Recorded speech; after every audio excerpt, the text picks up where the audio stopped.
Gold price today, क्या सोना नया स्वर्णमृग बन चुका है?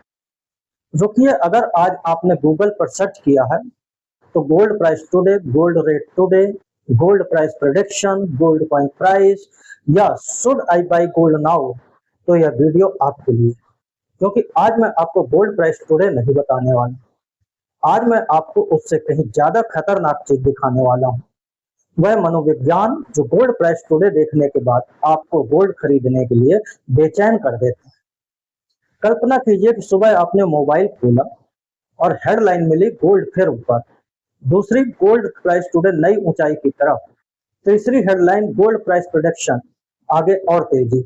आपने तुरंत सर्च किया गोल्ड रेट टुडे, फिर गोल्ड कॉइन प्राइस टुडे और फिर थोड़ी देर बाद आपके दिमाग में सवाल आया, कहीं देर तो नहीं हो गई? और बस यहीं रुक गई, क्योंकि हजारों वर्ष पहले पंचवटी के जंगल में भी सोना इसी तरह चमका था। और उस दिन समस्या ये नहीं थी कि सोना नकली था, समस्या ये थी कि चमक इतनी शक्तिशाली थी कि प्रश्न पूछना बंद हो गया था, और वह था सोने का हिरा। और आज का सवाल है, क्या गोल्ड हमारा अगला स्वर्णमृग बन रहा है? सबसे पहले बिल्कुल साफ कर दूं, मैं ये नहीं कह रहा कि गोल्ड खरीदिए, मैं ये भी नहीं कह रहा कि गोल्ड मत खरीदिए। यह वीडियो कोई गोल्ड इन्वेस्टमेंट टिप या बाई सेल टिप या रिकमेंडेशन नहीं, या इन्वेस्टमेंट एडवाइस भी नहीं, और मैं आपको कोई गोल्ड प्राइस प्रेडिक्शन देने भी नहीं आया। सीके भी फिनलैक चैनल का उद्देश्य आपको अगली इन्वेस्टमेंट टिप देना नहीं है, अगली इन्वेस्टमेंट टिप को परखने वाला दिमाग देना है, क्योंकि वेल्थ केवल सही एसेट्स चुनने से नहीं बनती, गलत समय पर सही एसेट्स खरीदने से बचने से भी बनती। और मेरा आपसे एक प्रॉमिस है कि इस वीडियो को अंत तक जरूर देखिएगा। अंत में जब आपके सामने सवाल आएगा should I buy gold now, तो आपको किसी व्हाट्सएप फॉरवर्ड यूनिवर्सिटी, किसी यूट्यूब एक्सपर्ट या किसी गोल्ड प्राइस प्रोडक्शन की जरूरत नहीं पड़ेगी।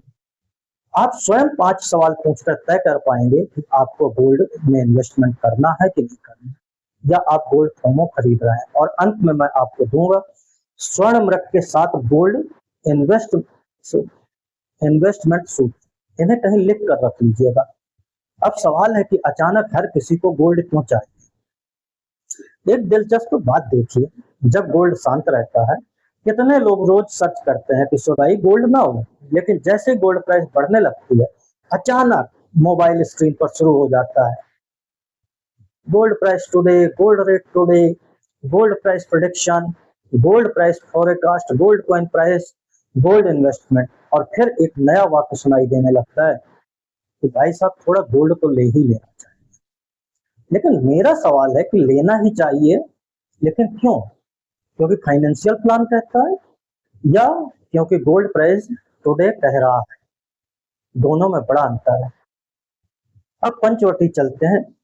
एक जंगल, गहरा सन्नाटा, राम और सीता, लक्ष्मण, और अचानक पेड़ों के बीच कुछ चमकता, एक मृग, लेकिन साधारण मृग नहीं, सोने का हिरण।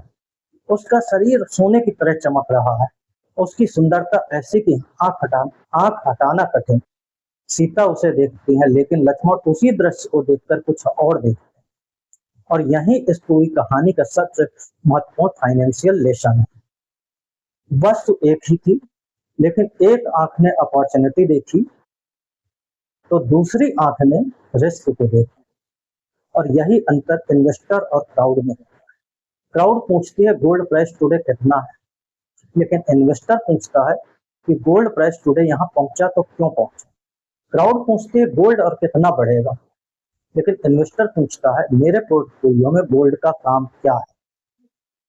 क्राउड सर्च करती है क्या, gold price production, investor search करता है पर्पज, रिस्क, एलोकेशन, और यही अंतर है।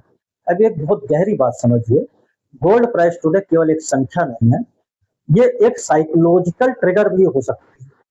मान लीजिए कल गोल्ड एक्स प्राइस था, आज एक्स से ऊपर हो गया, आपने गोल्ड रेट टुडे देखा, आप खुश हुए?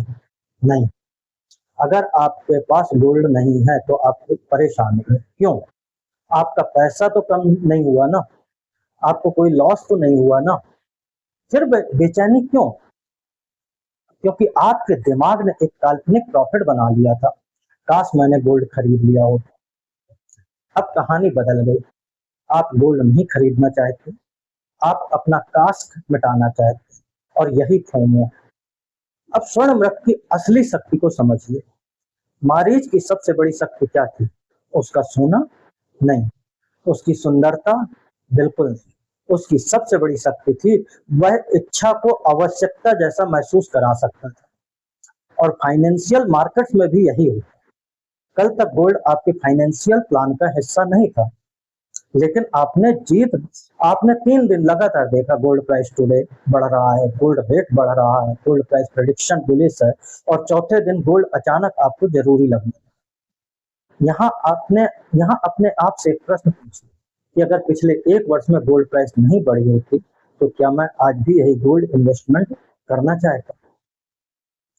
यदि इसका उत्तर आपकी इन्वेस्टमेंट साइकोलॉजी को खोल देगा। यहाँ एक बात साफ होनी चाहिए, मैं गोल्ड की तुलना स्वर्ण मृग से इसलिए नहीं कर रहा कि गोल्ड खराब एसेट्स है, बिल्कुल नहीं। गोल्ड और स्वर्ण मृग में समानता एसेट्स में नहीं है, इन्वेस्टर की साइकोलॉजी में है, मानसिकता में। गोल्ड पोर्टफोलियो में उपयोगी भूमिका निभा सकता है, गोल्ड डाइवर्सिफिकेशन में उपयोगी हो सकता है, गोल्ड आपकी अनसर्टेनिटी के समय अलग बिहेवियर दिखा सकता है, लेकिन अच्छी एसेट्स भी गलत साइकोलॉजी से खरीदी जाए तो खराब डिसीजन बन सकती है। और यही इस पूरे वीडियो का सार है। अब कोई कहेगा लेकिन गोल्ड तो सेफ है हेवन, बिल्कुल ठीक, लेकिन इसका अर्थ क्या है? क्या सेफ हेवन का मतलब गोल्ड प्राइस हमेशा बढ़ेगी? जी नहीं। क्या इसका अर्थ गोल्ड प्राइस कभी नहीं गिरेगी? जी नहीं। क्या इसका अर्थ यह है कि जब गोल्ड प्राइस टुडे ऊपर हो रहा है तभी गोल्ड इन्वेस्टमेंट करना चाहिए? जी नहीं। तो फिर एसेट्स का कैरेक्टर और एंट्री का इमोशन अलग अलग चीजें हैं। छाता बहुत उपयोगी वस्तु, लेकिन बारिश शुरू होने के बाद सड़क पर 500 रुपए का छाता 5000 में मिले, तो छाते की उपयोगिता सही होने के बावजूद 5000 में अपने आप में सही नहीं हो जाता। और यही अंतर समझना है। अब इंटरनेट का पसंदीदा खेल गोल्ड प्राइस प्रोजेक्शन, गोल्ड यहाँ जाएगा, गोल्ड वहां जाएगा, अगला टारगेट ये, इस तारीख तक इतना जाएगा। इन्वेस्टर को प्रोजेक्शन बड़ा पसंद है। क्यों? क्योंकि प्रोजेक्शन हमें भविष्य पर कंट्रोल करने का भ्रम देता है, लेकिन मार्केट्स में सर्टेनिटी मिलती बहुत है। इसीलिए जब अगली बार आप सर्च करें तो गोल्ड प्राइस प्रोजेक्शन को उसके साथ एक और सवाल अपने दिमाग में चलाइए, क्या what if the production is wrong? यही रिस्क मैनेजमेंट। अब आते हैं गोल्ड कॉइन। आप सर्च कर रहे हैं gold coin price today, 10 gram gold coin price, gold coin investment. लेकिन पहले यह तो तय कीजिए कि आप खरीद क्या रहे हैं या खरीदना क्या चाहते हैं। Tradition, gift, physical position, jewellery, investment, portfolio है। क्योंकि हर गोल्ड परचेज गोल्ड इन्वेस्टमेंट नहीं होता, और हर गोल्ड इन्वेस्टमेंट का उद्देश्य भी कभी एक नहीं। और ध्यान रखिए, अगर उद्देश्य स्पष्ट नहीं है तो गोल्ड प्राइस टुडे आपका डिसीजन मेकर बन जाएगा, और वही नहीं होना चाहिए। अब वह सवाल जिसका इंतजार है कि should I buy gold now, मैं इसका उत्तर हाँ नहीं दूंगा, ना भी नहीं। मैं सिर्फ आपको 5 सवाल देता हूं, और इन्हीं 5 सवालों में आपका उत्तर छिपा है। सवाल नंबर 1, वाई गोल्ड? मैं गोल्ड क्यों खरीदना चाहता हूँ। सवाल नंबर 2, वाई नाउ? अगर गोल्ड प्राइस टुडे हेडलाइंस में नहीं होती तो क्या मैं आज भी खरीदता इसे। सवाल नंबर 3, हाउ मच? कितना? मेरे पोर्टफोलियो में गोल्ड पहले से कितना है। सवाल नंबर 4, विच गोल्ड? ज्वेलरी, गोल्ड कॉइन, या फिर फाइनेंशियल गोल्ड एक्सपोजर। सवाल नंबर 5, कि अगर मेरा डिसीजन गलत हो गया, मेरी प्रेडिक्शन गलत निकली, तो मेरे फाइनेंशियल गोल्स पर क्या असर पड़ेगा। अगर इन 5 प्रश्नों के स्पष्ट उत्तर आपके पास नहीं है तो अभी आपका काम गोल्ड खरीदना नहीं है, अपने डिसीजन को समझना है। अब सबसे कठिन स्थिति, मान लीजिए आपने गोल्ड नहीं खरीदा और अगले महीने गोल्ड प्राइस फिर बढ़ गया, फिर और बढ़ गया। अब आपको पछतावा होगा, मन कहेगा कहा था खरीद लो। फिर और बढ़ी, मन कहेगा अब तो खरीद लो। और यही वह क्षण है जब इन्वेस्टर की असली परीक्षा होती है, क्योंकि छूट गया प्रॉफिट आपका लॉस नहीं।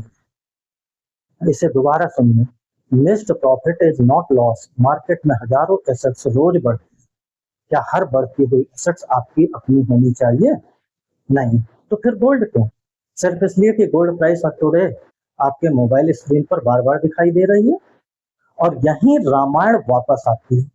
स्वर्ण मृग थोड़ा आगे गया, फिर थोड़ा और, फिर थोड़ा और यही उसकी शक्ति थी। वह इतना पास रहता था कि पीछा जारी रहे, और इतना दूर भी रहता था कि पकड़ में ना आए। मार्केट फोमो भी ऐसा ही है।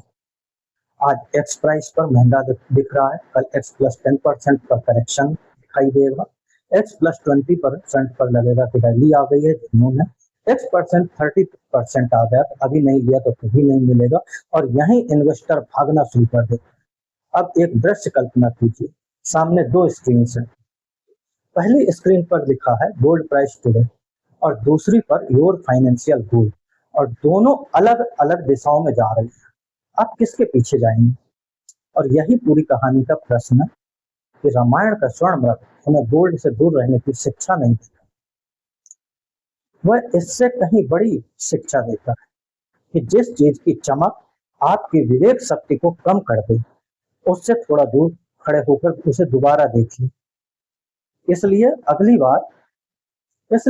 बार गोल्ड प्राइस टुडे देखिए, गोल्ड रेट टुडे भी देखिए, चाहे तो गोल्ड प्राइस प्रोडक्शन भी देखिए, गोल्ड कॉइन प्राइस भी देखिए, लेकिन अंत में अपना फाइनेंशियल प्लान जरूर देखिए, क्योंकि गूगल आपको बता सकता है कि गोल्ड प्राइस टुडे क्या है, लेकिन गूगल यह तय नहीं कर सकता, गूगल यह नहीं बता सकता कि आपके लिए गोल्ड की सही मात्रा।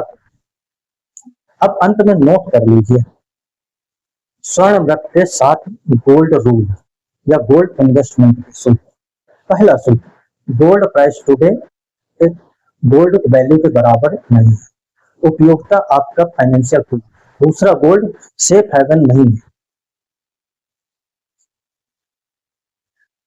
तीसरा सोच, gold price prediction is not equal to future production. तो पॉसिबिलिटी मत समझिए, सर्टेनिटी नहीं। चौथा सूत्र, गोल्ड कॉइन ऑटोमेटिकली इन्वेस्टमेंट नहीं, पहले पर्पस तय कीजिए फिर ग्रोथ। पांचवा सूत्र, recent gold return future gold return, जो अभी हुआ है वह जरूरी नहीं आगे।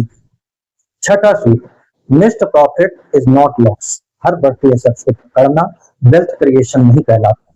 और सबसे महत्वपूर्ण सातवां सूत्र, चमक मत खरीदिए, पर्पज खरीदिए, गोल्ड खरीदिए, उद्देश्य देखिए। अगर गोल्ड आपके पोर्टफोलियो में किसी स्पष्ट उद्देश्य को पूरा करता है तो गोल्ड इन्वेस्ट। लेकिन अगर कारण केवल इतना है कि गोल्ड प्राइस आज बढ़ रही है, गोल्ड प्राइस टुडे बढ़ रही है, तो एक बार रुकिए, कहीं सामने फिर कोई स्वर्ण मृग तो नहीं। अब कमेंट में मुझे गोल्ड का भाव मत बताइएगा, वह गूगल बता देगा आपको। मुझे केवल ये बताइए कि प्राइस या पर्पस। अगर आप मानते हैं कि इन्वेस्टमेंट का निर्णय गोल्ड प्राइस टुडे से नहीं बल्कि फाइनेंशियल पर्पज से शुरू होना चाहिए, तो कमेंट में सिर्फ एक शब्द लिखिए, पर्पज। इस वीडियो को उस दोस्त या फैमिली मेंबर को जरूर भेजिए जो आजकल बार बार पूछ रहा है कि शुड आई बाई गोल्ड। और सीकेबी फिनलैब चैनल को सब्सक्राइब कर लीजिए, क्योंकि यहाँ मैं आपको गोल्ड प्राइस टुडे का प्रेडिक्शन नहीं बताने वाला, स्टॉक टिप नहीं देने वाला, कल क्या खरीदना ये भी नहीं बताने वाला। मैं तो सिर्फ कोशिश करूंगा कि आप जब भी मार्केट के सामने आए तो आप अगला स्वर्ण मृग खड़ा करें, तब आपका निर्णय हो आपकी लालसा का नहीं। और अगली वीडियो में हम महाभारत के उस व्यक्ति से मिलेंगे जो हार रहा था, उसे पता था कि वह हार रहा, उसके पास रुकने का अवसर भी था, फिर भी उसने अगली बाजी लगाई, फिर अगली और फिर अगली, क्योंकि हर बार उसके मन में सिर्फ एक वाक्य था, बस अगली बार अपना लॉस वापस निकाल लिया। आज बिहेवियर फाइनेंस इसे कहती है लॉस चेजिंग, और शेयर मार्केट में इसका एक और खतरनाक रूप है रिवेंज इन्वेस्टिंग, यानी बदले की कहानी। अगली कहानी होगी महाभारत की होगी, लेकिन अगली गलती शायद हमारी अपनी निकलेगी। नमस्कार दोस्तों।